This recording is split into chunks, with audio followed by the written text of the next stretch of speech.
उत्तराखंड को देवों की भूमि माना जाता है, जहां अक्सर लोग गंगा नदी को माँ कहते हैं, यमुना को बहन और हिमालय को पिता कहते हैं। पर क्या माँ का घाट, बहन का किनारा और पिता का पहाड़ प्लास्टिक का ढेर बनने लायक है? देवभूमि उत्तराखंड में लोग पाप धोकर मोक्ष ढूंढने आते हैं, मगर अब यही पवित्र नदियाँ पाप का सबसे बड़ा मैदान बन चुकी है।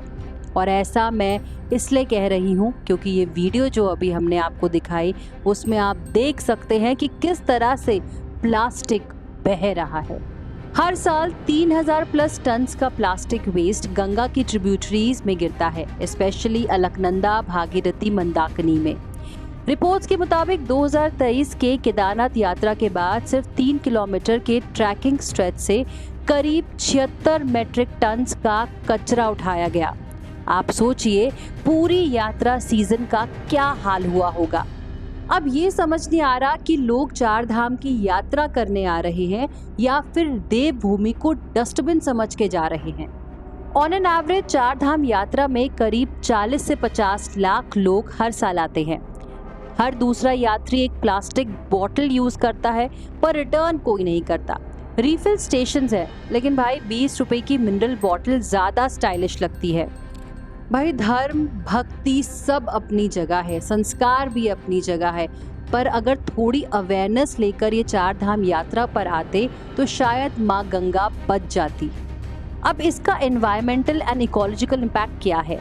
IIT रुड़की और CPCB की रिपोर्ट्स बताती है कि माइक्रो प्लास्टिक्स अब हिमालय बेल्ट के पानी में भी मिल रही हैं। फिश स्पीशीज प्लास्टिक खा रही है और ये पॉल्यूटेड पानी पटना, बनारस तक पहुंच रहा है। अब आप सोचिए, आप चार धाम यात्रा आते हैं, मैगी खाते हैं, मैगी के रैपर जो है नदियों में बहा देते हैं, इनफैक्ट प्लास्टिक की बॉटल्स है वो भी नदियों में बहा देते हैं। उसका इम्पैक्ट लोकल लोगों पर भी कितना पड़ रहा है। उन लोगों के लिए पानी का स्रोत वो नदियाँ ही हैं, तो सोचिए कि वो आपका फेंका हुआ कचरा पी रहे हैं। इनफैक्ट कई मछुआरों ने कंप्लेंट तक करी है कि मछलियाँ जो मिलती है उनमें प्लास्टिक पाए जाते हैं।